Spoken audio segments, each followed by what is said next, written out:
Fala aí galera, tudo bem com vocês?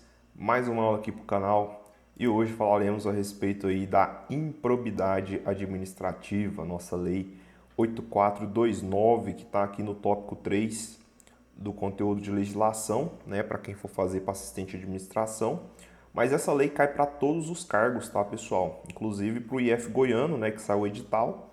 Então, se você de repente vai fazer o UFG, tudo que você estudar aqui vai servir para o IF goiano, pois as matérias são exatamente as mesmas, tá, pessoal? Não muda nenhuma vírgula. Então, isso para assistente de administração, lógico, né?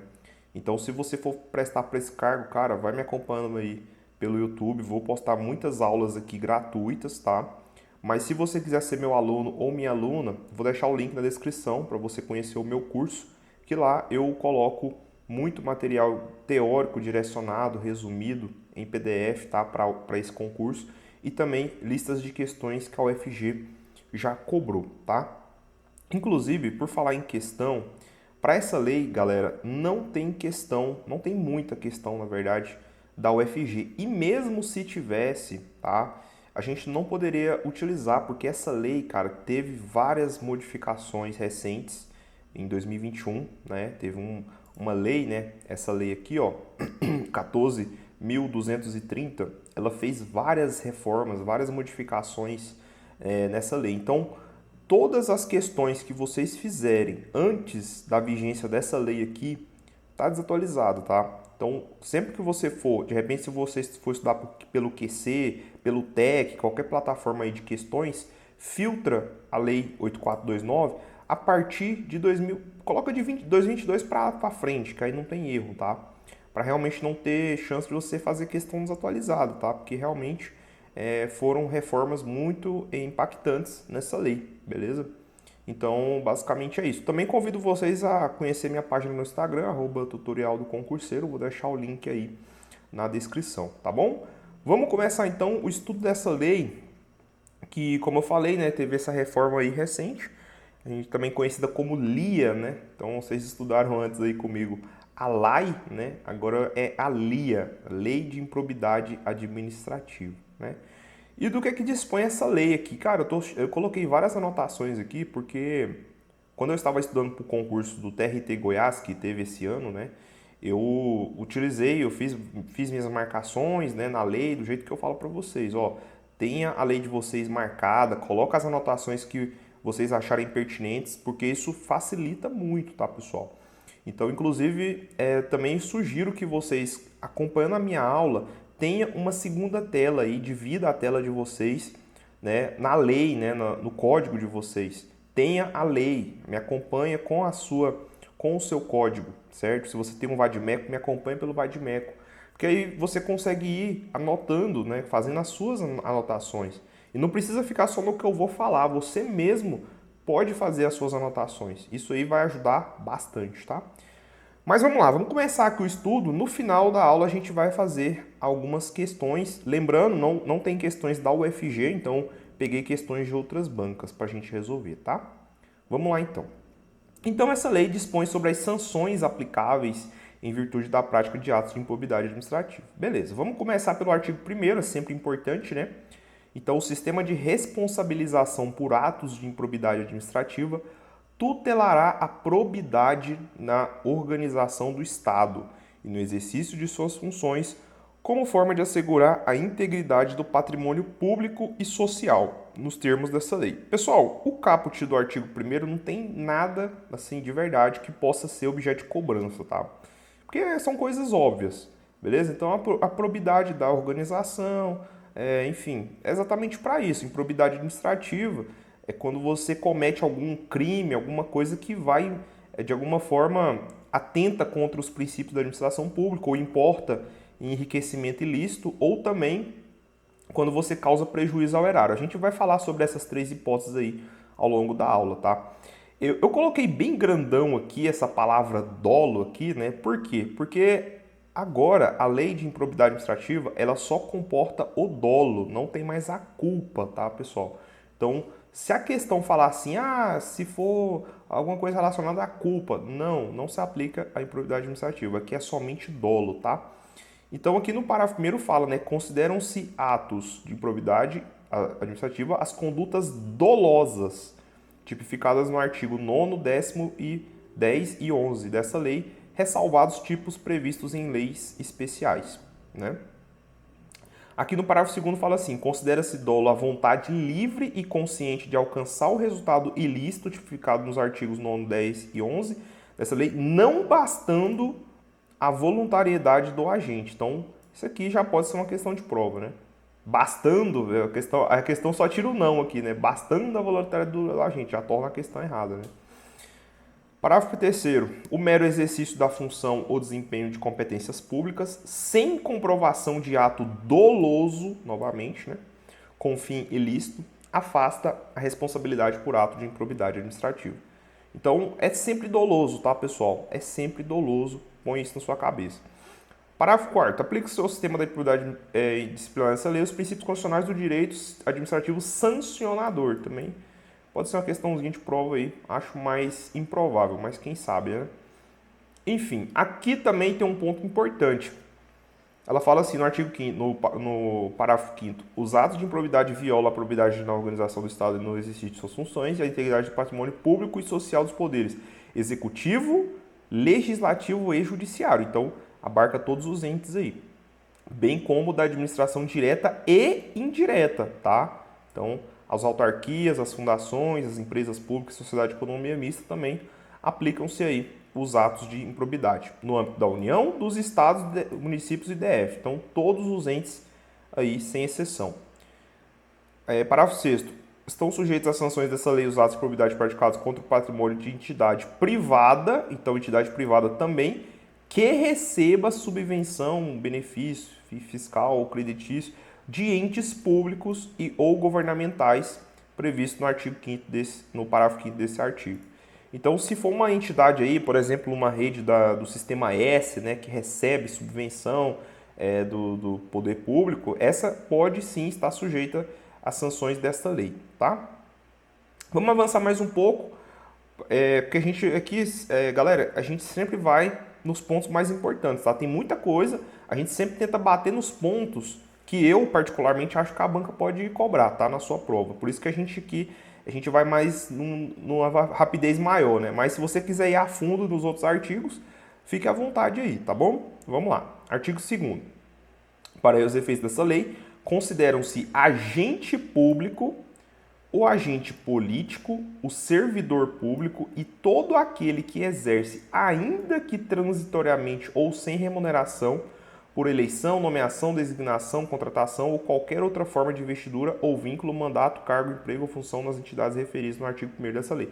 O que ele quer dizer? Que o agente público é qualquer pessoa que está dentro ali da administração pública, tá?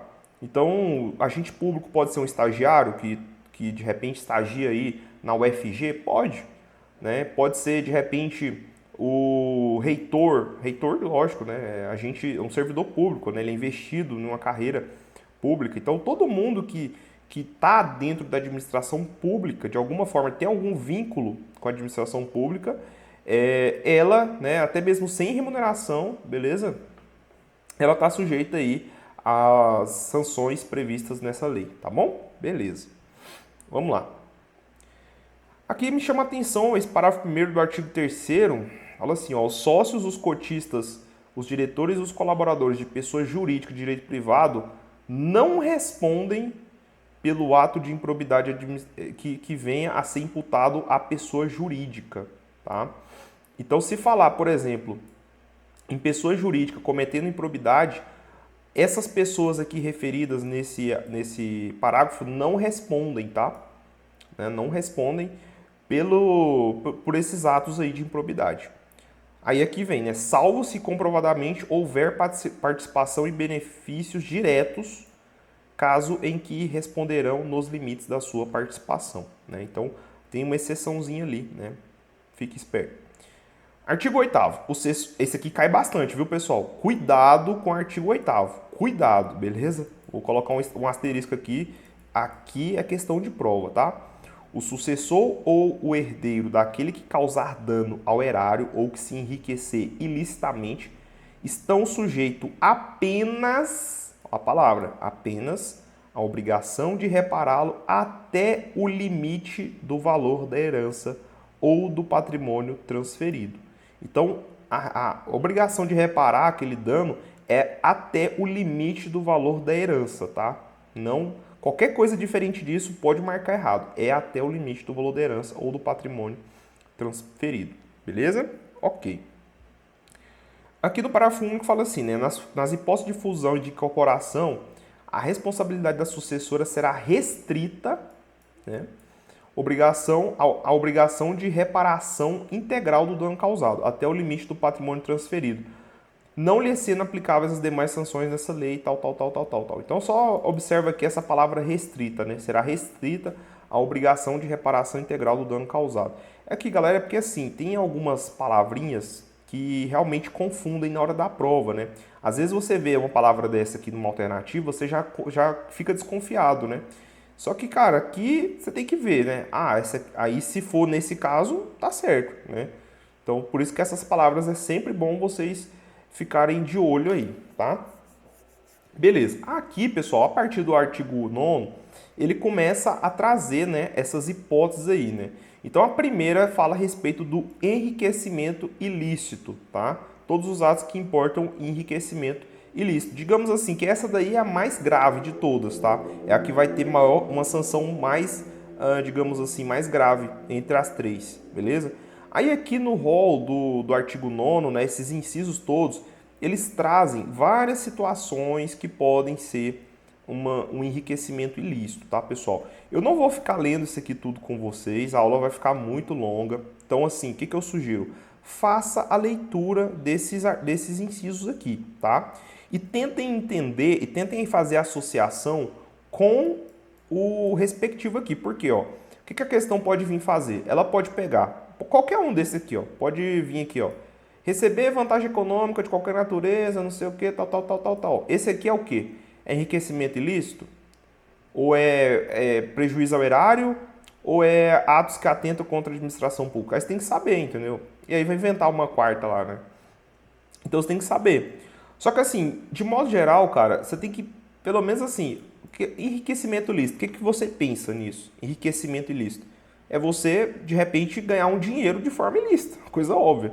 Então, sempre que falar, tudo que, ó, por exemplo, quando fala aqui, ó, perceber vantagem econômica direta e indireta para facilitar a alienação. Pô, você viu aqui, vantagem econômica, tem a ver com dinheiro, né? Tem a ver com você ganhar de modo ali, perceber uma vantagem, né? Ganhar uma grana. Então, isso é enriquecimento ilícito, certo? Então, assim, de todo jeito, cara, qualquer um que cair aqui, você vai conseguir entender mais ou menos, né? Então, sempre tem a ver com grana, sempre que falar aqui, ó, receber vantagem econômica de qualquer natureza, né? Enfim, você quer utilizar em obra ou serviço particular qualquer bem móvel, né? Ó, perceber vantagem econômica, tá vendo? Fala muito de vantagem econômica, ó, vantagem econômica de novo, né? Então, tem algumas palavrinhas que você já consegue associar uma coisa com a outra, né? Que a questão, galera, vai tentar fazer te pegar desse jeito, tá bom? Se vier desse jeito aqui, vai ser com essa, olha lá, ó, vantagem econômica, certo? Então, façam a leitura aí desse artigo 9º. Vamos falar agora dos atos de improbidade administrativa que causam prejuízo ao erário, né? Então, constitui ato de improbidade administrativa que causa lesão ao erário qualquer ação ou omissão dolosa, novamente, né? Que seja efetiva e comprovadamente perda patrimonial, desvio, apropriação, malbaratamento ou dilapidação dos bens ou haveres das entidades referidas no artigo 1º desta lei. Então, por exemplo, facilitar ou concorrer por qualquer forma para indevida incorporação ao patrimônio particular, né, de pessoa física ou jurídica e tal. Permitir ou facilitar a aquisição, permuta ou locação do bem ou serviço por preço superior ao de mercado, né? Então, sempre que tiver a ver com alguma coisa assim, ó, por exemplo, você está, de repente, diminuindo um valor do patrimônio público de alguma forma, né? Está subtraindo ali, não para si, não é que você está enriquecendo, mas de alguma forma você está causando uma lesão aos cofres públicos, né? Então, assim, ó lá, doar a pessoa física ou jurídica até bem como ente despersonalizado, né, e tal. Facilitar a alienação, permuta ou locação de bem integrante do patrimônio de qualquer das entidades referidas. Então, assim, dá uma lida aí nessa parte também, né? Que eu acho que das três aqui é a que mais confunde, talvez, tá, pessoal? Mas aí você já sabe, se não for nada relacionado à vantagem econômica, igual tá aqui, ó, ou vai ser o prejuízo ao erário ou a outra que a gente vai ver aqui na sequência, tá? Que é exatamente os atos que atentam contra os princípios da administração pública. Quais são os princípios da administração pública? Você sabe, né? É o LIMP, beleza? É o LIMP. Então, qualquer coisa que atenta contra esses princípios pode configurar aí uma improbidade administrativa, tá? Então, vamos lá, olha só, por exemplo, revelar fato ou circunstância de que tem ciência em razão das atribuições e que deva permanecer em segredo, propiciando beneficiamento e tal. Então, aqui vai ferir o princípio do quê? O princípio da, digamos assim, você não pode ficar revelando coisas relacionadas ao seu trabalho, né? De repente, você trabalha com alguma coisa sigilosa, alguma coisa de procedimentos internos, entendeu? Que não necessariamente você tem que ficar espalhando isso para outras pessoas, então você tem que guardar segredo, assim, né? De algumas coisas, não precisa ficar falando, beleza? Então tem muita coisa que você tem que ser imparcial, ó. Ofensa à imparcialidade, né? Enfim, deixar de prestar contas quando esteja obrigado a fazê-lo. Enfim, aí você vai aí, aqui, ó, nomear cônjuge, companheiro ou parente em linha reta, colateral. Isso aqui vai ferir o quê? O princípio da moralidade, né, pessoal? Né? Esse aqui, a administração ela não pode ter nepotismo, essas coisas aí de você nomear parente, sabe? Isso fere os princípios básicos aí da administração, beleza? Ó, praticar no âmbito da administração pública com recurso ao erário, ato de publicidade que contrair o disposto, tal, né? Então, assim, você está ferindo o princípio da impessoalidade, né? A administração pública ela tem o princípio da impessoalidade, entendeu? Então, dê uma lida aí que você vai conseguir associar sempre uma coisa com a outra, beleza? Show de bola. Vamos continuar aqui. Aqui no parágrafo quarto fala assim, ó. Os atos de improbidade que trata esse artigo exigem lesividade relevante ao bem jurídico tutelado para serem passíveis de sancionamento e independem do reconhecimento da produção de danos ao erário e de enriquecimento ilícito dos agentes públicos, tá? Então, exatamente isso. Enfim, vamos lá, porque assim, essa palavra independem também, né? Você sabe, né? A gente olha e já fala, nossa, tá errado, mas não, aqui realmente independe do reconhecimento da produção dos danos ao erário. Aqui, pessoal, para mim, tá? É a parte mais importante, que vocês precisam dar muita atenção e que eu acredito que se for ter questão desse assunto, a UFG vai bater exatamente aqui nesse ponto, tá, pessoal? Primeiro, o artigo 12 ele fala, né, a respeito das penas aplicadas, tá? Então, para cada um desses atos de improbidade administrativa, existem sanções aí, sanções penais comuns e de responsabilidade, civis, administrativas, previstas na legislação específica. Está o responsável pelo ato de improbidade sujeito às seguintes combinações, que podem ser aplicadas isoladas ou cumulativamente de acordo com a gravidade do ato. Aqui, pessoal, ele não fala exatamente, ele fala aqui, ó, na hipótese do artigo 9º dessa lei. Aí você tem que fazer a remissão lá atrás. Qual que é o artigo 9º dessa lei? São os atos que importam enriquecimento ilícito. Mas aqui eu já deixei mais fácil, né? Já coloquei aqui, ó. Falou de enriquecimento ilícito, a pena é essa daqui, que está aqui no inciso 1º, tá? Aqui no inciso 2º fala da hipótese do artigo 10. O que é o artigo 10? As que causam prejuízo ao erário. E do inciso 3º aqui é a que atenta contra os princípios da administração pública, certo? Então o que você precisa memorizar, cara? Olha só. Falou em enriquecimento ilícito, você vai lembrar. Suspensão dos direitos políticos até 14 anos. Aí eu deixei uma dica aqui, né? Enriquecimento, são quantas letras? 14. Então são 14 anos. Então lembra aí, ó. Falou de enriquecimento, são quantas letras? 14. Então são 14 anos, né? Pagamento de multa civil, a equivalente ao valor do acréscimo patrimonial, né? Proibição de contratar com o poder público ou de receber benefícios ou incentivos fiscais ou creditícios, tal. E aqui, ó, ainda que por intermédio de pessoa jurídica da qual seja sócio majoritário, pelo prazo não superior a 14 anos, tá? Então também, lembra aqui, ó, 14 anos a suspensão dos direitos políticos e também essa proibição de contratar com o poder público aqui e tal, pelo prazo não superior a 14 anos. Então, os dois aqui é igual, né? Então, é só você lembrar. Falou de enriquecimento ilícito, enriquecimento são 14 letras, 14 anos. Assim você não erra essa questão, tá? Tem que memorizar, pessoal. Tem que memorizar, porque a questão vai bater exatamente nisso, tá? Aí no artigo 10 fala a respeito das causas do prejuízo ao erário. Então, falou de prejuízo ao erário. É quase que a mesma coisa aqui, tá? Do enriquecimento ilícito, beleza? A diferença tá aqui, ó. São 12 anos, tá? São 12 anos.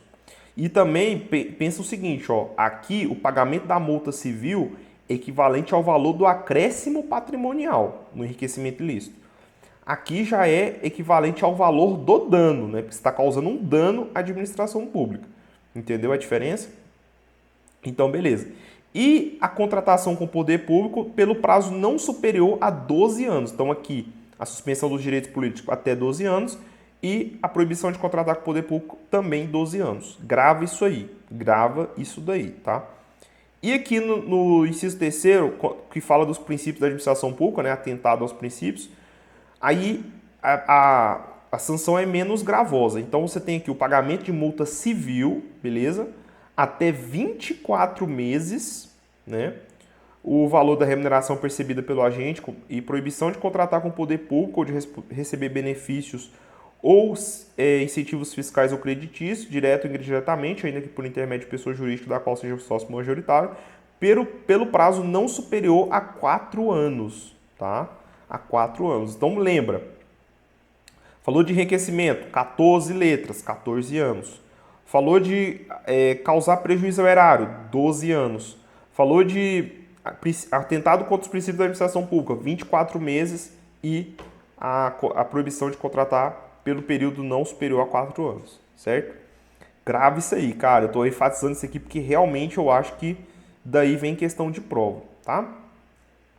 Deixa eu ver se tem mais alguma coisa que eu acho importante aqui, pessoal. Eu acho que no mais, cara, a parte mais importante é aquela lá mesmo, tá? Ah, aqui, ó. Questão do Ministério Público, né? Aqui fala aqui, ó, o Ministério Público poderá, conforme as circunstâncias do caso concreto, celebrar acordo de não persecução civil, tá? E aí, ó, aqui no final, ele fala assim, ó, em caso de descumprimento do acordo a que se refere o caput, que é o que a gente acabou de ler, né? O investigado ou demandado ficará impedido de celebrar novo contrato pelo prazo de 5 anos. Grave isso aqui. Eu já vi questão cair bastante isso aqui, ó, esse prazo de 5 anos, tá? Então, lembre isso aí, porque a UFG adora esses prazos, né? Então, falou da questão do acordo de não persecução civil, né? Do Ministério Público, se não obedecer aí, vai o prazo de 5 anos, tá? Deixa eu só voltar aqui. Vamos lá. Olha lá. Em caso do descumprimento, ficará impedido de celebrar novo acordo pelo prazo de 5 anos, tá? Beleza. Vamos continuar aqui. O juiz poderá autorizar o parcelamento em até 48 parcelas mensais corrigidas monetariamente, tal, tal, tal. Depois vocês lêem com mais calma o restante da lei, tá? Vamos chegar aqui na prescrição, porque aqui realmente, pessoal, também eu acho que é um tema muito, muito, muito quente aqui, tá? Isso aqui tem muita chance de cair em prova.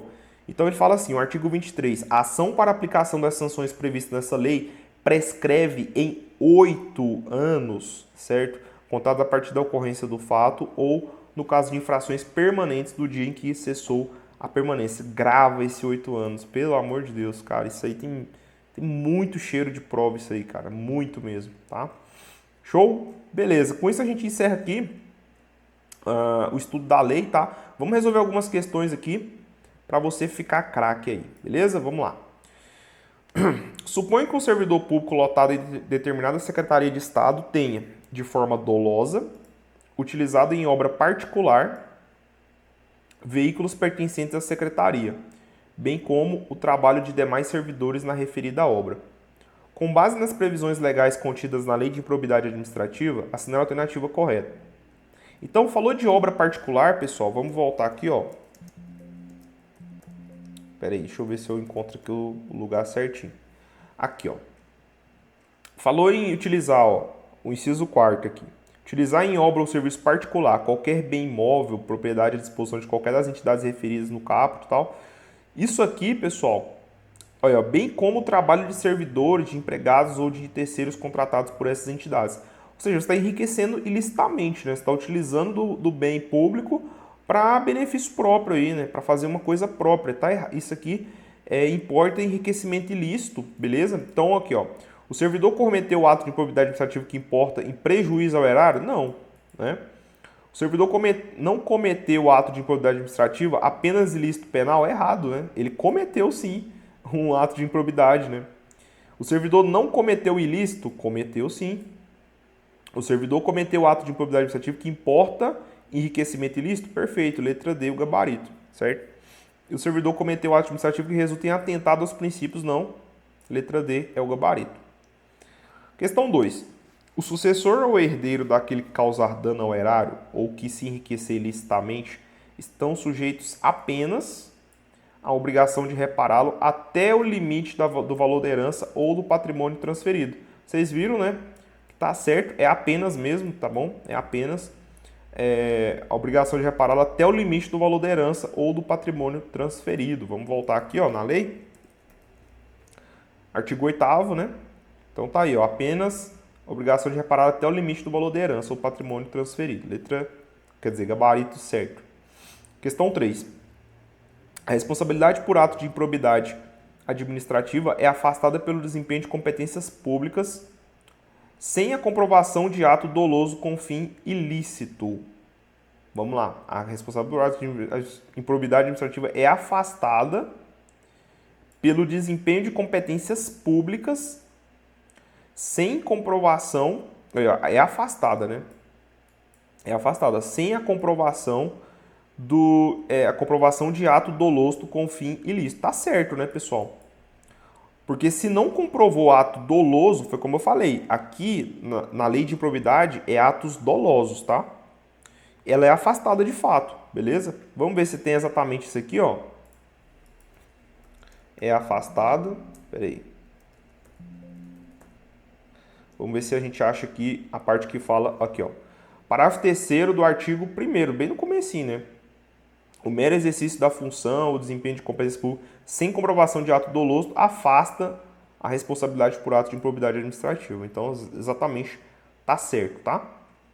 Questão 4. Atos de improbidade violam a probidade na organização do Estado, atingindo a administração direta, mas não a indireta. Errado, né? A indireta também entra, então, erradíssimo aqui essa questão 4. Questão 5. De acordo com a lei de improbidade administrativa, assinale a alternativa que indica corretamente o prazo pelo qual o investigado ou demandado ficará impedido de celebrar novo acordo de não persecução civil em caso de descumprimento de acordo anteriormente firmado. Vocês viram aí, né? A gente até falou, né? Quando acontece isso, o prazo é de quê? De 5 anos, beleza? Então, descumprimento do acordo de não persecução civil, prazo de 5 anos, memoriza. Não confunda esse aqui com o prazo prescricional, tá? Prazo prescricional de 8 anos. Descumprimento do acordo de não persecução civil, 5 anos. Com isso a gente fecha aqui mais uma aula a respeito aí da legislação que vai cair para vocês no concurso da UFG. Espero que vocês tenham gostado da aula. Gostou? Deixa o like, comenta, compartilha, inscreva-se no canal, me segue no Instagram e conheça o meu curso aí, beleza? Valeu, galera, um abraço, até a próxima.